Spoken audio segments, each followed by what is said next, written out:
Ladies and gentlemen, everybody's favorite night of the week, Wednesday. We got 205 Live added to the lineup. We got NXT. And we got the Mae Young Classic 2018. Episode 3 was on Wednesday. And in my honest opinion, this was the best episode so far in the tournament with more to come. I loved episode 3, man. And for more reasons than just Toni Storm. Okay? I thought episode 3 really brought it. And we're going to go over everything in episode 3 that I liked and what I didn't like here on today's video, man. This is episode 3, coverage of the Mae Young Classic 2018. If you guys enjoy what you hear in this video, or if you just want to simply support, please do so, man. Hit that thumbs up. Let's go for 1,000 thumbs up on the Mae Young Classic 2018 episode 3 review. It greatly helps out the channel. Also, let me know what you guys thought about episode 3 and what was your favorite parts of episode 3 down below. The video will be pushed more on YouTube with some thumbs up and some comments down below. Thank you guys so much for all the support. If you missed my NXT coverage about Pete Dunne and Ricochet, go and check that out. Link will be in the annotation that you see in the top right corner of your screen. Episode 3 was my favorite so far. Last year, we got the comeback story of Serena Deeb. Now, this year in 2018, WWE has a similar story, but this year, the comeback story is Kaitlyn. I'm going to be completely honest with you guys, man. I was never a big fan of Kaitlyn. I was never a big fan of her look. I was never a big fan of her in-ring ability. You know, I honestly did not watch the product back then, during that era. During that Divas era. I didn't watch the product like I do now. Now, I have hawk's eyes on the product. I know what they're doing wrong. I know what they're doing right. I dissect everything like a fucking, 8th grade science project when you're trying to fucking dissect a frog. I'm dissecting this fucking thing each and every single week, anytime that I'm watching these programs. I did not like Kaitlyn back in the day. I don't know what it is, or what it was, rather. But when I seen Kaitlyn in the opening match against Kavita Devi, who, is a great story in her own right. We joke. She was trained by the great Khali. She was trained by the great Khali. How unfortunate of her to be trained by probably the worst WWE champion of all time. It's the great Khali and then Jinder Mahal. So she really isn't, lighting up any fucking paths for anybody else or blazing any trails there with the great Khali being your mentor. It's just an unfortunate circumstance. I feel sorry about that aspect of Kavita Devi. But she is a success story in her own right, coming from a background that really shuns and keeps out, women who want to try and get into this industry. And I think she has a great story there, outside of the joking that we joke about with Khali. It's a great story in her own right. She was in the Mae Young Classic last year. She didn't really go that far. And she didn't really impress me watching her for the first time last year. She didn't really impress me this year either. I just don't find anything appealing about Kavita Devi. It was all about Kaitlyn. I was never a big fan of Kaitlyn. I was never a big fan of what she brought to the table. She was always an attractive female in my eyes. She didn't really wow anybody with her in-ring ability. But right from the get-go, man, in this match, Kaitlyn was just furious. And she was like a little house on fire. She brought intensity that, we don't see a lot in WWE, especially with the women. One of the main problems, no matter where I am, whether it's House of Glory, whether it's watching WWE women wrestle on NXT or the main roster, I feel like women hold themselves back from either bumping or selling or or just being intense. I feel like when it comes to the majority of women's wrestling that I watch, there's just a certain intensity that is missing. That's why I like Toni Storm so much. That's why I like, an Asuka and a Kairi Sane and a Shayna Baszler. They bring that intensity that is sorely needed when you're watching a women's wrestling match. Kaitlyn, right out of the gate, brought this intensity that I didn't think she had, that I didn't see back when we were watching her during the Divas era. She came out like a house on fire. She was dropping rapid leg drops across Devi's face. And I'm like, holy shit. Kaitlyn looks fucking good. She looks good. She's well built. She's got a great body. She's obviously a lot better than what I remember her seeing, or remember her being, and seeing her as. She was fucking fantastic in this match, man. Really, really good stuff. Kaitlyn was just a house on fire. That made the whole match for me, just seeing that. And she was just going at Kavita Devi with a snap neckmare, 2 power slams. But Devi was able to battle back because she's the much larger woman. Kavita Devi, Kaitlyn's pretty muscular herself, but Kavita Devi was the much larger woman of the two. And Kaitlyn came back after some Kavita Devi offense, came back with an arm drag, and Devi sent Kaitlyn rocking with a couple of shots to the jaw.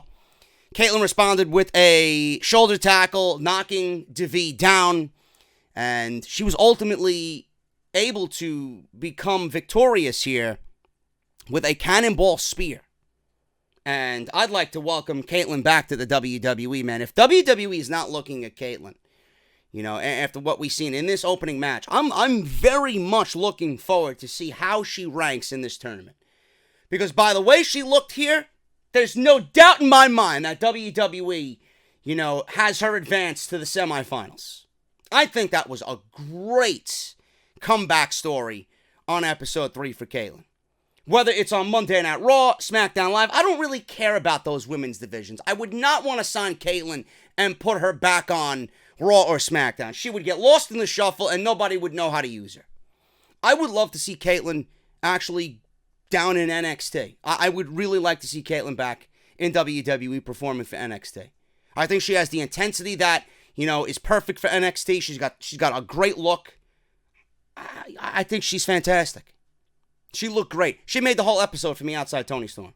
What a great comeback story, man. Kaitlyn wins with a spear on Kavita Devi. Great stuff. Toni Storm.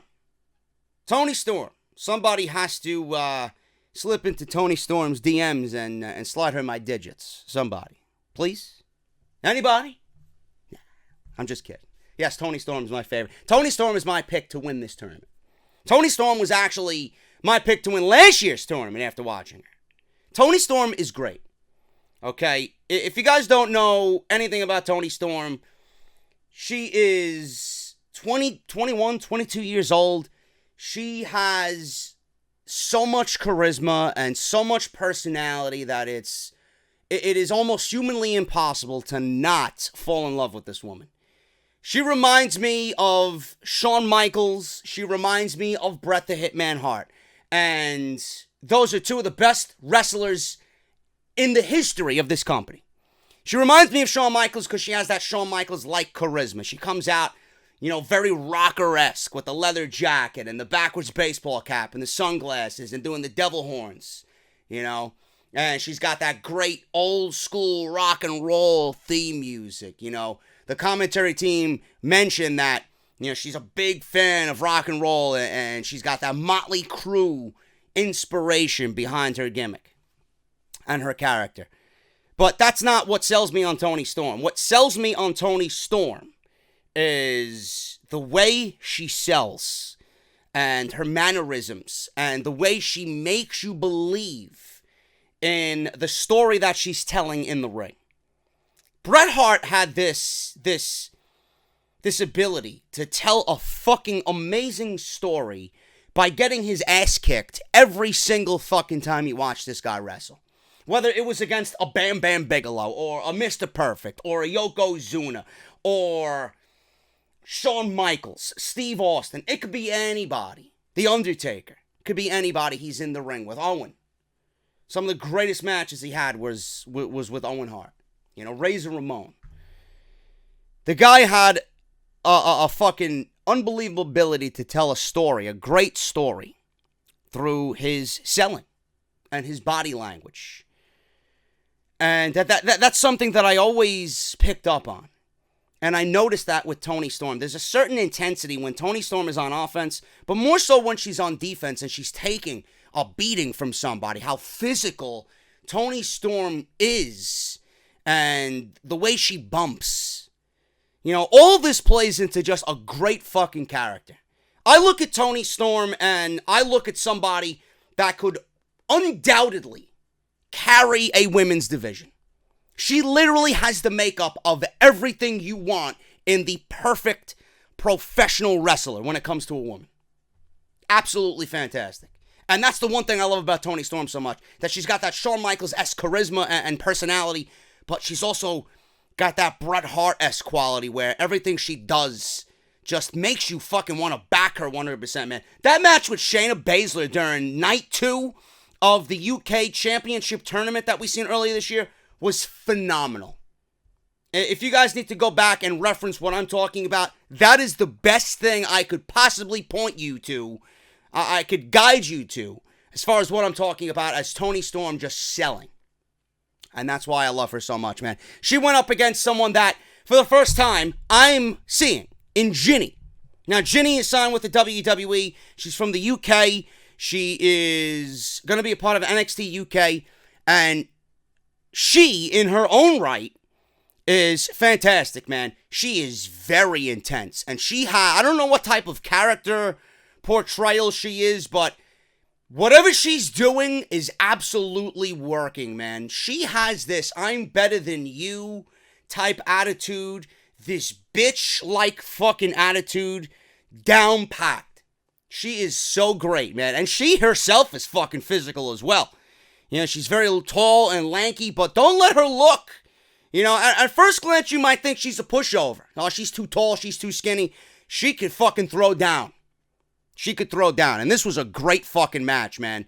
Now, Jinny had Toni Storm in this surfboard-esque maneuver where she was just rearing back. It's like she was riding Toni Storm off into the sunset, man. Pulling Toni Storm, wrenching at her back. And they were just stuck there in the middle of the ring. Toni Storm battled back. She got one arm free, made the ropes. They grappled for a little bit. Jinny was still on offense. Jinny gave Toni Storm a Japanese arm drag into the turnbuckle. And Toni Storm got Jinny with a German suplex that looked absolutely fucking devastating, man. It was a snap German. Jinny landed on the back of her head. It looked brutal. She was sitting in the corner completely in another world, on another planet. And then she delivered Storm Zero, her version of the Liger Driver, down 1, 2, 3, and Toni Storm advances in the Mae Young Classic, man. Absolutely great match, and this is not the first time that these two have been in the ring together. And Toni Storm is going to be part of NXT UK, man. If this was a little dose of what these two women can do together, NXT UK has to be on the WWE Network sooner rather than later, man. I would love to see more matches between these two. This was a great fucking match for episode 3.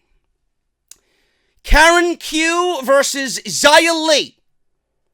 Now, I made the Mortal Kombat reference when we were talking about Lacey Lane and Vanessa Craven. Looked like it was Kitana versus Sub-Zero. Or Kitana versus Scorpion. The way Lacey Lane was dressed. She was dressed in yellow. But this also reminded me of a Mortal Kombat-esque battle here. Karen Q versus Xia Li.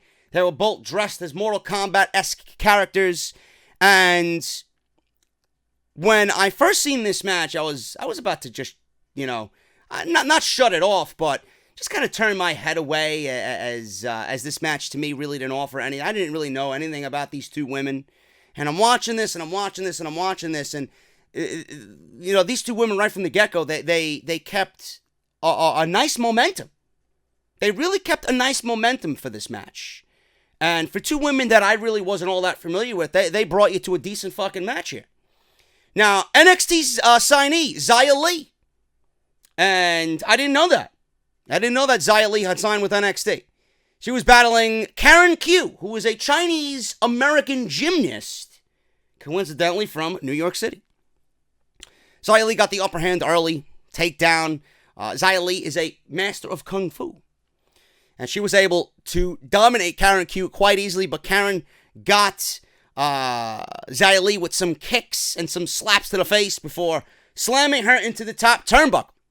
Karen Q was able to pin Xia Li early for a 2 count and tried to keep on the attack. Karen was definitely trying to get Xia in what looked to be a Boston Crab, but ultimately pinned her down for a 2 count with a full Nelson. Towards the end of this thing, Karen went for a big frog splash. Xia Li moved out of the way and ultimately got pinned with a flying axe kick that looked completely devastating. Xia Li goes on to the next round of the Mae Young Classic. Very good stuff here, man. Really, really good stuff. And Xia Li, I could see why WWE has signed Xia Li to an NXT deal. Mia Yim. This is her second go-around in the Mae Young Classic. She debuted in the Mae Young Classic last year. I don't know why Mia Yim is not signed to an NXT deal. I really don't understand it. She went against Allison Kay. Now, Allison Kay, if she looked familiar to you, that's because she is. And why she looked familiar was because she is formerly Sienna in Impact Wrestling, which I didn't know because I barely watch Impact as it is. But these two have a history with one another. These two have a long-standing rivalry together. And the storyline going into this match was Allison Kay wanted to seek revenge on Mia Yim because Mia Yim broke her nose. Mia Yim broke Allison Kay's nose while they were on the independent scene together. So the storyline here was Allison Kay was looking for payback. Fun fact about Mia Yim, and I found this out this week, she is actually dating Keith Lee. I seen a photo that either Keith Lee retweeted or was on Mia Yim's Twitter account or Twitter page, and they were celebrating some sort of anniversary together at Universal Studios, which is a great thing. Congratulations to both of them, man. I didn't know that at all, and I found out some new information on that. Everybody loves the juicy details. Keith Lee is dating Mia Yim. If there's one thing about this match that I didn't like, actually, if there's two things about this match I didn't like. Number one, I don't think Sienna is all that good. That's just me. I found nothing about Allison Kay or Sienna, whatever you want to call her, that really interested me whatsoever. I thought it was a sloppy match. I thought it was a slow-paced match. I'm not really emotionally invested in these two as I was a Tegan Nox or a Toni Storm or a Kaitlyn or a Priscilla Kelly or Deonna Purrazzo or a Casey Catanzaro. There's just nothing about these women that I would even put Mia Yim into that category. But I have more of a liking towards Mia Yim than I do Allison Kay. The other thing that I am a little bothered by, and it really just irked the shit out of me, and it really shouldn't because now I'm being just too nitpicky. And I texted a few people about this. Every single chance that you seen Mia Yim in the ring, she was pulling up her pants. Now, I don't know why that is. I don't know why she went out there with pants that were just a little more loose than one would be desired to wear. But she was picking up her pants and adjusting her pants every fucking move. Even when she was on defense from Allison Kay, she was picking up her pants. Now, I don't know if she wanted to show off her tramp stamp or, she just likes wearing loose clothing. But I mean, for the next round, I'm hoping that she went to the back after this match and realized I can't be lifting my fucking pants and adjusting my pants every fucking 3 seconds. Someone get this woman some properly fitted wrestling attire. I know it shouldn't hurt the shit out of me, and you know, we're watching women's wrestling at the end of the day. You know, it's just one of those bonuses where, you know, you see Mia Yim adjusting her pants, but, you know, it's just got to be completely uncomfortable, and it was just a recurring thing throughout the entire match that I couldn't help but notice. You know, so it's just one of those things, man. I had to throw that in there. Now, Allison is a large woman, and she was, you know, showing her size and using her size to her advantage here. You know, Mia Yim tried to fight back after some offense from Allison Kay. She locked in an armbar, and that proved to be difficult because earlier in the match, she went for a knife-edge chop on the outside. Kay had her back against the steel post. Mia Yim went for a knife-edge chop, and when I tell you this looked bad, I can't imagine that feeling good. Mia Yim knife-edge chopped the steel post, and that was the going story of the match. She hurt her hand by accidentally knife-edge chopping the steel post as Allison Kay moved out of the way. And Allison hit Mia with a spine buster to get out of the armbar that Mia Yim had tried to apply. Now, a lot of people were saying this was a brutal match. I don't know where the brutal aspect came into play here.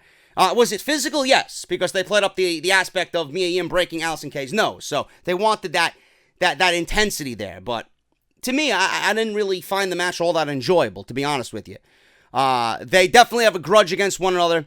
A sunset flip powerbomb by Mia Yim on Allison Kay could not get the job done. That was probably the prettiest move of the match. So sunset flip powerbomb by Mia Yim could not get the job done. Ultimately, Allison Kay, it took Allison Kay to potentially win this match with the Big D. Now, that's what she calls her big discus lariat. At first, I didn't know what she was calling the Big D. Maybe she likes Big D. I don't know. It's kind of a bizarre name for a finishing move. The Big D. The big discus, right? Because that's the first thing I thought of when I thought of the Big D when she talked about it. Anyway, she hit the Big D on Mia Yim, and it looked like everything was going in Allison Kay's favor. Mia tried to take Allison Kay out with a top rope slam. Allison kicked the breath right out of her, and Mia Yim out of nowhere fights off the top rope, and she hits her finishing move. And I don't know the name of her finishing move, but it was Enzo Amore's old finishing move with that foot right to the face off the top rope. I think she called it, I don't know what she calls it. I don't know what Enzo called it. What did he call it? I have no idea. That's how unimportant Enzo Amore is to me.